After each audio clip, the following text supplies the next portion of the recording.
One of the most difficult things when you're building a business or starting a business is how to make decisions and how to make the tasks. Meaning, are you going to wait for full clarity and then take your decision and move forwards? Or will you just go forwards consistently, even if you don't have all the information? When I work with clients, we always move this into a powerful questioning segment where I ask a few very specific questions so we can understand exactly the scope and the person can move forwards confidently. This is the same framework that I used when I were a business manager and project manager for multi-million businesses across the globe and was delivering very high-level projects that were very, very tricky. The first question I ask myself and I ask my clients is, what is at stake here in terms of impact and results? When you make the decision and the results come forward, how it's going to impact yourself, your team, the business, the bottom line? Is there a CEO involved? What is the bigger picture here? And what is really truly at stake? To understand the full consequences is what gives you additional clarity that you're seeking if you're not sure which way to go. If the consequences are completely landing on yourself, then there's another range of questions to ask. How much calculated risk do you want to take? And can you on your own repair it and fix it if it doesn't go the right way? Now, if the impact is on a wider team, a company, or a bottom line, then the bar of clarity automatically has to be higher. And the question that most people are not asking themselves that's really, really important is that if I don't take action, what would be the consequences then?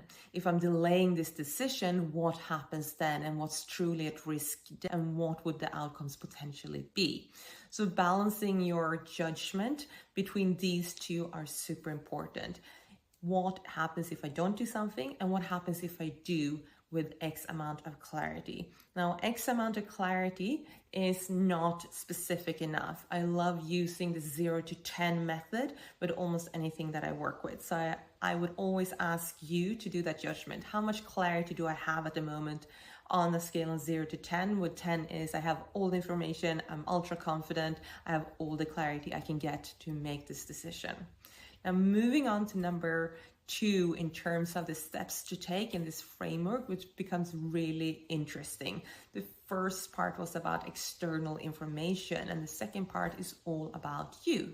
If you know your own patterns, which you would discover in coaching, you can then balance yourself out. If you are like me, who loves taking action and move forwards, and whilst I'm very analytical, I love just moving forwards to my goal, then I would usually land on the scale on 0 to 10 on a 0 to 5 in clarity. So I know that my counterweight has to be that I seek slightly more information. I double check myself before I move forwards and spend a little bit more time in research before I make my decision, because I'm very spontaneous in moving forwards. If you're on the other side, a person who wants to lean back and wants to spend quite a lot of time in research, analytics, and just understanding all the different components before you take action, potentially then you want to get used to take small steps forward in low stake decision making so that you can find your natural rhythm of confidence and security within the lower scale of clarity. The third part is the most important. I already touched on it in the previous segment, but it is to train yourself. Everything is possible, but the longer you've gone in one way of operating, the more you're going to have to steer yourself into a new type of practice. So practicing daily, identifying those low stake decision making points and understand how you're making decisions, at what point on the scale are you actually making decisions, and then start tracking the results. If you're constantly hesitating, doubting, and not sure how to move things forward, and you might not even be sure on how to gather information, it means that you have a lack of foundation and a lack of tracking your progress.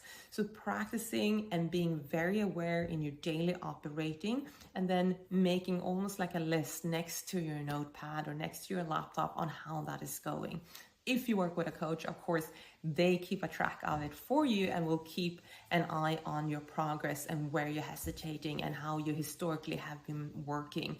And that's what's so great with having someone else involved in building your business.